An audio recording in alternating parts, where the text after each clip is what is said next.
आज हम लोग पुनः सॉलिड स्टेट चैप्टर में जो लास्ट टॉपिक बचा हुआ था क्रिस्टल के गुण अर्थात ठोस के गुण, तो आज हम लोग ठोस के गुण के बारे में अध्ययन करेंगे।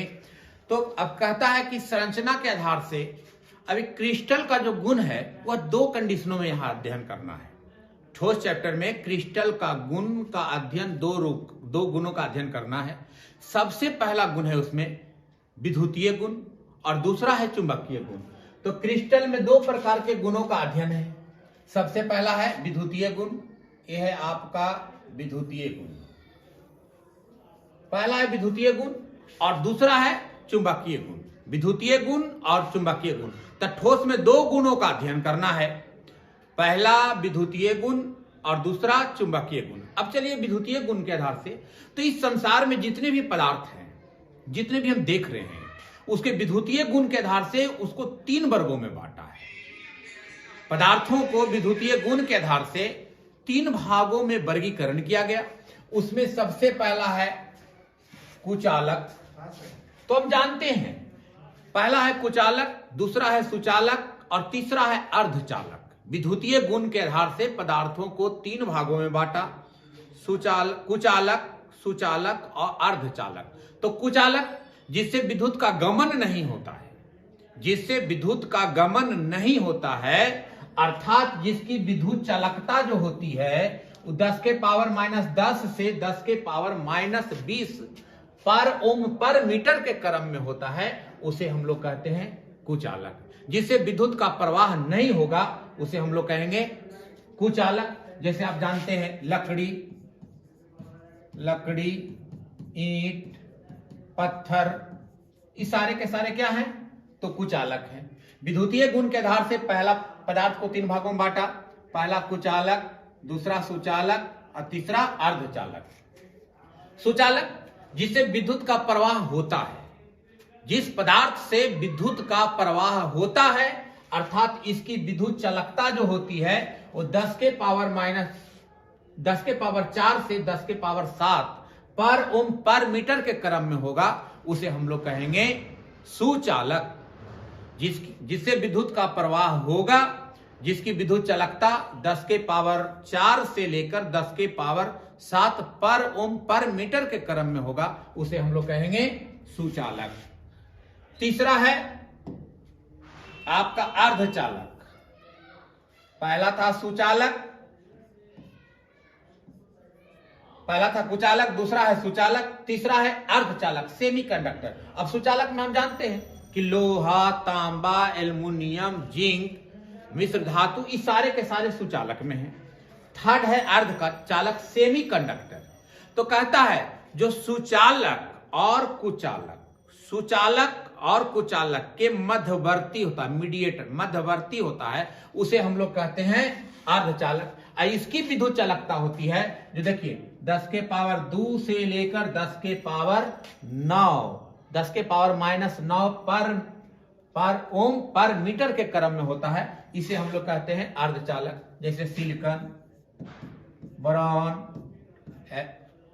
आर्सेनिक, ETC, ये सारे के सारे क्या हैं? अर्धचालक है।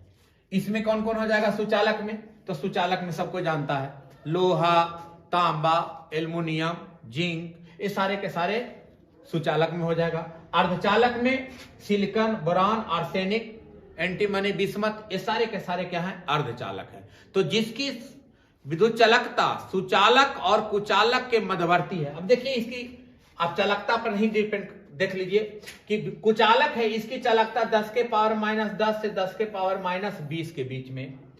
इसकी विद्युत चालकता जो है 10 के पावर 4 से लेकर 7 के बीच में।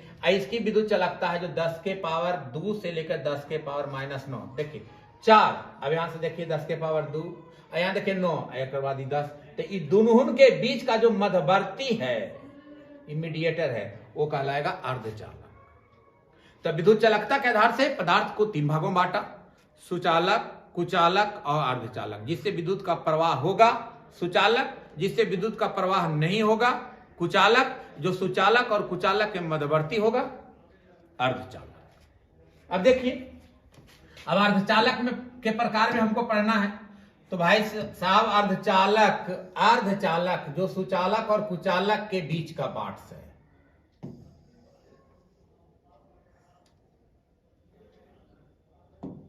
अब अर्धचालक दो प्रकार के होते हैं, अंतर्निहित अर्धचालक और बाह्य अर्धचालक। अर्धचालक दो प्रकार के, अंतर्निहित अर्धचालक और एक है बाह्य अर्धचालक। तो अब यहां हमको बाह्य अर्धचालक के बारे में जानना है कि बाहरी पदार्थ, बाहरी अपद्रव्य, बाहरी अशुद्धि मिल जाने के कारण उसमें जो चालकता पैदा हो जाएगा उसे हम लोग बाह्य अर्धचालक कहते हैं। और बाह्य अर्धचालक दो प्रकार के होते हैं। बाह्य अर्धचालक दो प्रकार के होते हैं, पहला है एन टाइप अर्धचालक और दूसरा है पी टाइप अर्धचालक। एन टाइप सेमीकंडक्टर और दूसरा है पी टाइप सेमीकंडक्टर। अब इसको हम लोग याद कैसे करते हैं? एन, देखिए लड़का अधिकांशतः इसी में गड़बड़ाता है। एन टाइप कब कहलाएगा और पी टाइप कब कहलाएगा? एन, तो एन से याद रखा एन फॉर नेक्स्ट, और पी फॉर प्रीवियस।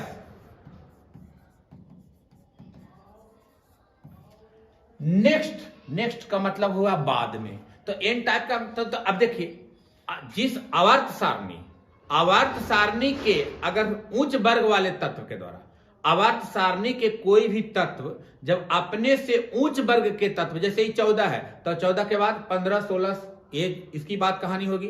तो आवर्त सारणी के उच्च वर्ग वाले तत्व के साथ अगर उसको विस्थापित कर दिया जाए तो उसमें एक इलेक्ट्रॉन की वृद्धि हो जाती है।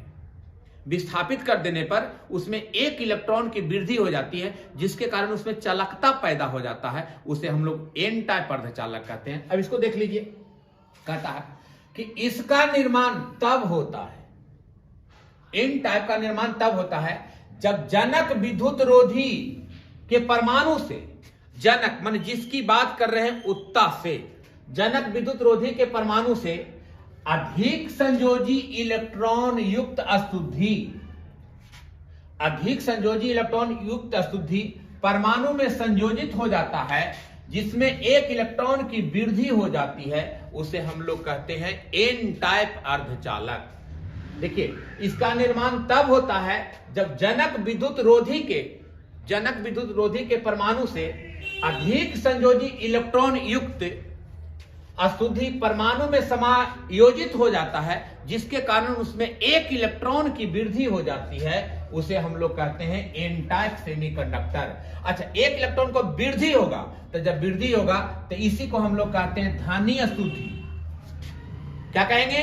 तो जब एक इलेक्ट्रॉन की वृद्धि हो जाता है जिसके कारण चालकता पैदा होता है, उसे हम लोग कहते हैं धनी अशुद्धि। अब कैसे? देखिए, ये प्योर सिलिकॉन का एक अर्धचालक है,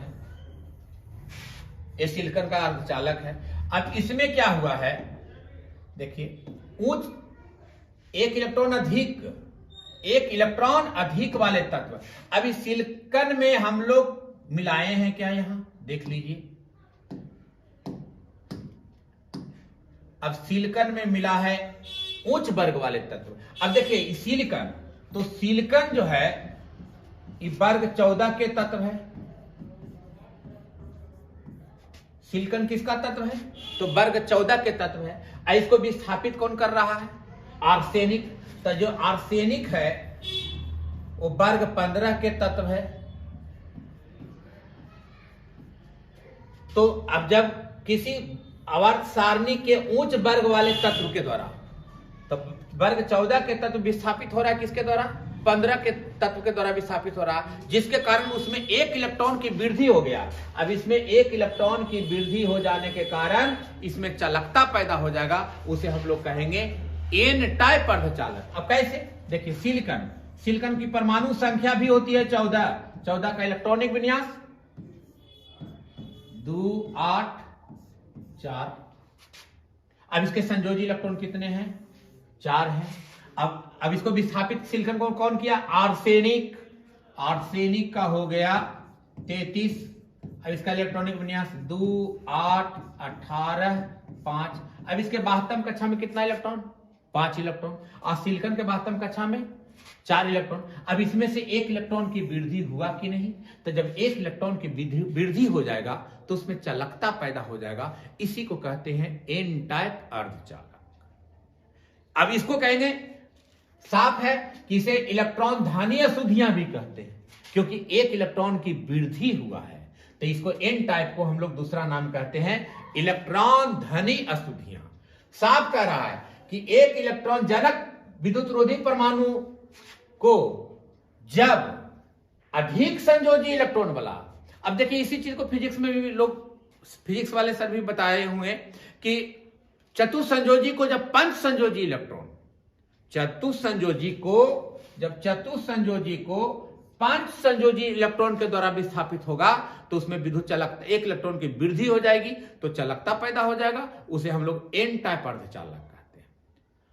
तो अर्धचालक, बाह्य अर्धचालक 2 प्रकार का, पहला है एन टाइप अर्धचालक और दूसरा है पी टाइप अर्धचालक। तो एन टाइप अर्धचालक में 1 इलेक्ट्रॉन की वृद्धि होगा, एन टाइप अर्धचालक में 1 इलेक्ट्रॉन की वृद्धि होगा, तो जब 1 इलेक्ट्रॉन की वृद्धि होगा उसे हम लोग एन टाइप अर्धचालक कहते हैं। और कहता है, अब इसी में देखिए पी टाइप अर्धचालक में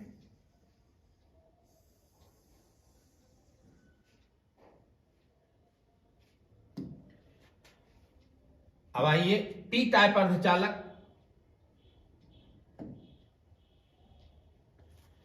पी टाइप सेमीकंडक्टर, पी बोले तो प्रीवियस, ऐसे याद लिखना, यहां लिखना नहीं, ये आपको समझना है। पी माने प्रीवियस, कहता है कि जब आवर्त सारणी के किसी भी वर्ग को जब निम्न वर्ग वाले तत्व के द्वारा, जैसे 14 है तो 14 को अब हटाएगा कौन, 13, पहले 14 को हटाया कौन, 14 वाले तत्व को विस्थापित किया 15 वाला तत्व, तो ये हो गया नेक्स्ट एन टाइप हो गया। अभी 14 के तत्व को हटाएगा कौन, तो 13 के तत्व को द्वारा विस्थापित होगा, तो अब ये कहलाएगा पी टाइप अर्धचालक। कहता है जब जनक विद्युत रोधी के परमाणु से, अब देखिए इसके जनक विद्युत रोधी के परमाणु कौन है, सिलिकॉन है, यानी कि वर्ग 14 के तत्व को मान लिए हैं, से कम संयोजी के इलेक्ट्रॉन की अशुद्धियों को समाहित किया जाता है, तब उसमें 1 इलेक्ट्रॉन की कमी हो जाती है, उसे हम लोग पी टाइप सेमीकंडक्टर कहते हैं। और इसी को हम लोग क्या कहेंगे,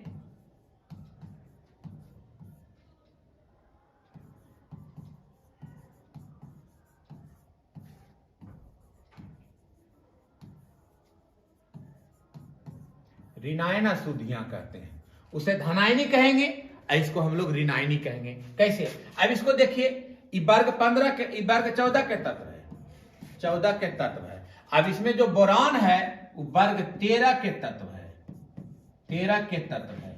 तो उच्च वर्ग को जब निम्न वर्ग के द्वारा विस्थापित किया जाएगा, जब उच्च वर्ग को निम्न वर्ग के द्वारा विस्थापित किया जाएगा, यहां जो बोरान आप देख रहे हो, ये जो बोरान है वो निम्न वर्ग के तत्व है। अब यहां ये सिलिकॉन है, उच्च वर्ग के तत्व है बोरान से, तो निम्न वर्ग के तत्व जब विस्थापित करेगा तो इसमें 1 इलेक्ट्रॉन की कमी हो जाएगी, इसे हम लोग कहते हैं पी टाइप सेमीकंडक्टर। कैसे, देखिए सिलिकॉन 14, 2, 8, 4, बोरान के 5, 2, 3। अब इसके 72 में संयोजी इलेक्ट्रॉन 4, इसके 72 में संयोजी इलेक्ट्रॉन 3, अर्थात 1 इलेक्ट्रॉन की कमी हो गया।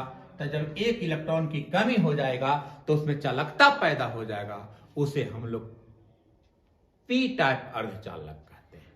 तो विद्युतीय गुण में हम लोग अर्धचालक का कंडीशन पढ़े, तो अर्धचालक 2 प्रकार के, एन टाइप अर्धचालक, पी टाइप अर्धचालक। तो कहता कि जनक विद्युत रोधी तत्व को जब उच्च वर्ग वाले तत्व के द्वारा विस्थापित किया जाएगा तो उसमें 1 इलेक्ट्रॉन की वृद्धि हो जाएगी, जिससे चालकता पैदा हो जाएगा, उसे हम लोग कहेंगे एन टाइप अर्धचालक। जब जनक विद्युत रोधी को निम्न वर्ग वाले 2 तत्वों के द्वारा विस्थापित करने पर उसमें 1 इलेक्ट्रॉन की कमी हो जाएगी, जिससे विद्युत चालकता पैदा हो जाएगा, उसे हम लोग कहते हैं क्या, तो उसको हम लोग कहते हैं पी टाइप अर्धचालक। अब इस प्रकार अर्धचालक का 2 कंडीशन है। अब इसी में एक डोपिंग का सिस्टम है,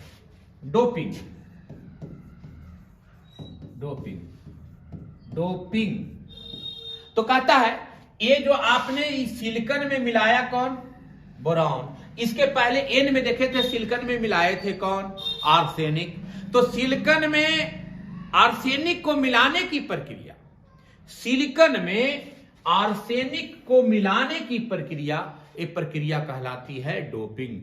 इस प्रकार आपका चुंबकीय गुण, विद्युतीय गुण जो था वो आपका समाप्त हो गया। अब हम लोग देखते हैं क्रिस्टल ठोस के दूसरे गुण। तो ठोस का दूसरा गुण अब यहां है, ठोस के गुण में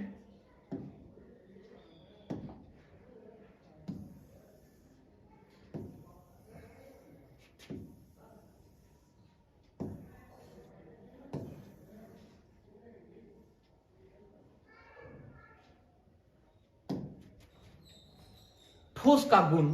अब ठोस के गुण में सबसे अब सेकंड गुण है आपका चुंबकीय गुण, मैग्नेटिक प्रॉपर्टी। तो चुंबकीय गुण के आधार से पदार्थों को कई भागों में बांटा। देखिए 5 लिखे हैं हम, पढ़ना शायद 3 ही है, अनुचुंबकीय, प्रतिचुंबकीय, लौह चुंबकीय, प्रतिलौह चुंबकीय और फेरी चुंबकीय। ये 5 भागों में इसको बांटा है चुंबकीय गुण के आधार से। पहला है अनुचुंबकीय, इसको हम लोग कहते हैं पारामैग्नेटिक, इसको कहते हैं डाईमैग्नेटिक, इसको कहते हैं फेरोमैग्नेटिक, इसको कहते हैं एंटी फेरोमैग्नेटिक, इसको कहते हैं फेरी मैग्नेटिक।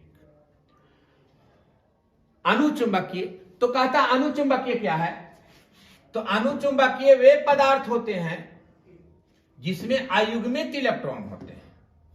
अनुचुंबकीय वे पदार्थ हैं जिसमें अयुग्मित इलेक्ट्रॉन होते हैं, जिसमें अयुग्मित इलेक्ट्रॉन होते हैं उसे हम लोग कहते हैं अनुचुंबकीय। अर्थात जिसका जोड़ा ना लगे, जिसका जोड़ा ना लगे, जिसमें अयुग्मित इलेक्ट्रॉन होता है उसे हम लोग कहते हैं अनुचुंबकीय पदार्थ।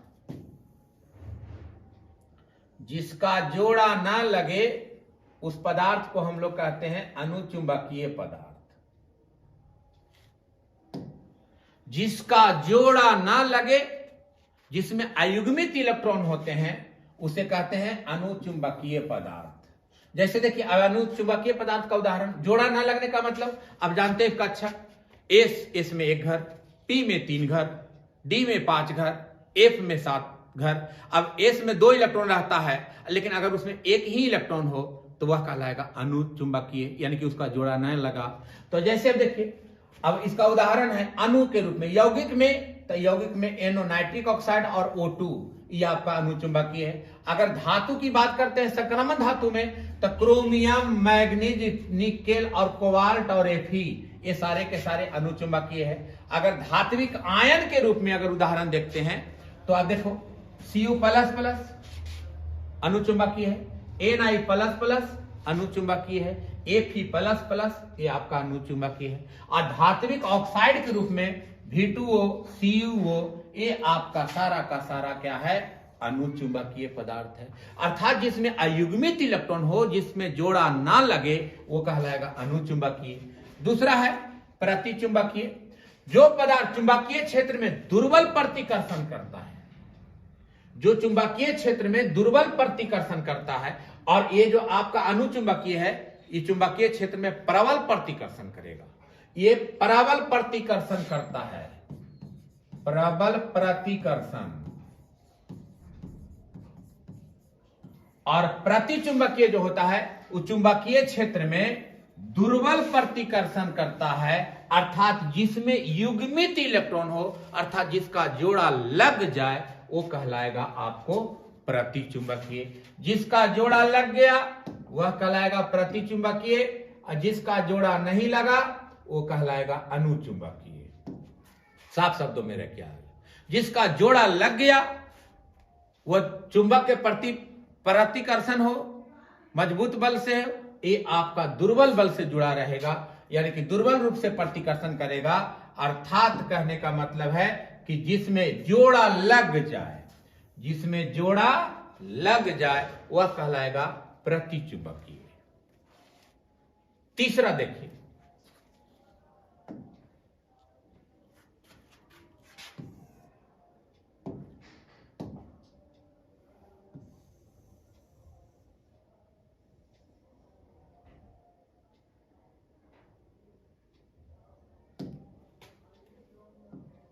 लौह चुंबकीय, फेरोमैग्नेटिक।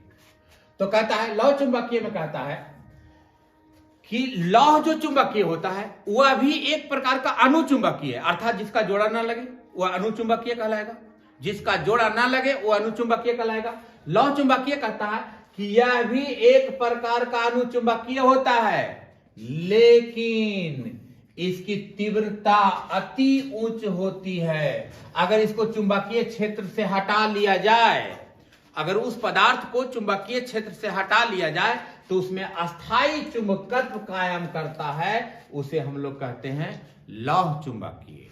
जैसे फेरस, कोबाल्ट और निकेल। फेरस, कोबाल्ट और निकेल ये जो है वो आपका लौह चुंबकीय है। प्रॉब्लम।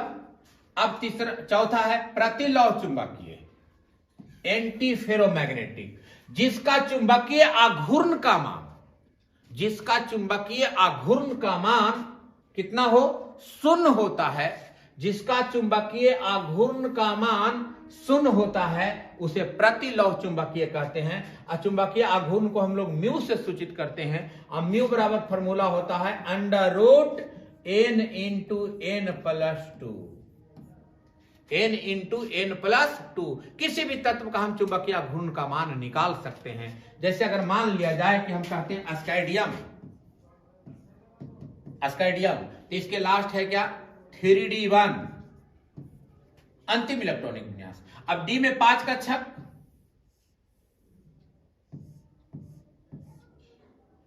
5 कक्षक है। अब इसमें प्रत्येक में एकक इलेक्ट्रॉन रखने की क्षमता है। अब डी पर कितना है, 1 इलेक्ट्रॉन है। अब देखिए 1 इलेक्ट्रॉन दे दिया। अब बताइए इसका जोड़ा लगा नहीं, तो यह अणुचुंबकीय है। अब ये अणुचुंबकीय है। अब इसी प्रकार कहता है कि प्रतिलौह चुंबकीय किसको कहेंगे। अब इसमें बताइए इसका अगर हम चुंबकीय आघूर्ण निकालें कि कितना होगा इसका चुंबकीय आघूर्ण, ये अणुचुंबकीय, इसका जोड़ा नहीं लगा, देखिए बाकी सब खाली है। अब इसका चुंबकीय आघूर्ण की बात करें कि कितना होगा, तो इसमें अयुग्मित इलेक्ट्रॉन की संख्या कितना है, 1 है। अब देख लीजिए म्यू बराबर √1 × 1+2, यानी कि हो जाएगा √ कितना, 2 1 3, 3 × 1 3। अब इसका मान निकालेंगे तो 1.732 बॉहर मैग्नेटॉन Bm होगा इसका चुंबकीय म्यू का मान, चुंबकीय घूर्ण का मान। किसी प्रकार इसी प्रकार 2 अयुग्मित इलेक्ट्रॉन होगा तो n की जगह 2 रखाएगा, 3 अयुग्मित इलेक्ट्रॉन होगा तो 3 रखाएगा, अब 4 अयुग्मित इलेक्ट्रॉन होगा तो 4 रखाएगा। इसी प्रकार इसका मान निकाला जाएगा। तो ये था कौन, आपका प्रतिलौह चुंबकीय, जिसका चुंबकीय घूर्ण का मान 0 होता है। लास्ट देख लीजिए, लास्ट है आपका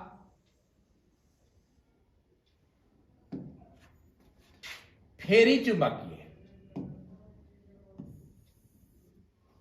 फेरी चुंबकीय, इसमें चुंबकीय आघूर्ण एक ही एवं विपरीत दिशाओं में असमान संख्याओं में दिग निर्देशित होता है, इस प्रकार।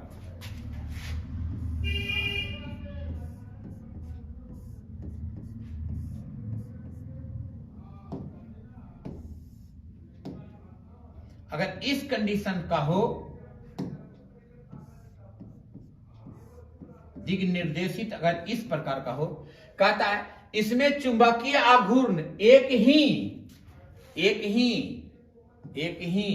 एवं विपरीत दिशाओं में असमान संख्याओं में, देखिए असमान संख्याओं में दिग निर्देशित होता है। इसका चुंबकीय आघूर्ण हमेशा याद रखिएगा कि हमेशा क्या होता है, धनात्मक होता है। इसका चुंबकीय आघूर्ण का मान धनात्मक होता है। अब प्रतिलौह चुंबकीय में चुंबकीय आघूर्ण का मान 0 होता है, लेकिन फेरी चुंबकीय में चुंबकीय आघूर्ण म्यू का मान हमेशा पॉजिटिव होगा। तो अब उस कंडीशन में इसे हम लोग कहते हैं फेरी चुंबकीय, जैसे Fe2O3। इस कंडीशन से आपका जो चुंबकीय गुण था वो चुंबकीय गुण 5 पढ़ना था। पहला था अणुचुंबकीय जिसमें अयुग्मित इलेक्ट्रॉन हो, प्रतिचुंबकीय जिसमें युग्मित इलेक्ट्रॉन हो, जो लंबे समय तक छोड़ देने के बाद उसमें चुंबकीय गुण कायम हो जाएगा, वह अस्थायी चुंबकीय क्षेत्र से हटा लेने के बाद उसमें अस्थायी चुंबकत्व कायम होता है, उसे हम लोग लौह चुंबकीय कहते हैं। जिसमें चुंबकीय घूर्ण का मान 0 होगा उसको प्रतिलौह चुंबकीय कहेंगे, और जिसमें चुंबकीय आघूर्ण का मान धनात्मक होगा उसे हम लोग फेरी चुंबकीय पदार्थ कहते हैं। इस प्रकार आपका क्रिस्टल के जो गुण था, विद्युतीय गुण और चुंबकीय गुण दोनों समाप्त हो गया। इस प्रकार आपका पूरा सॉलिड जो चैप्टर था वो सॉलिड चैप्टर समाप्त हो गया। आप लोग वीडियो को लाइक सब्सक्राइब जरूर करेंगे।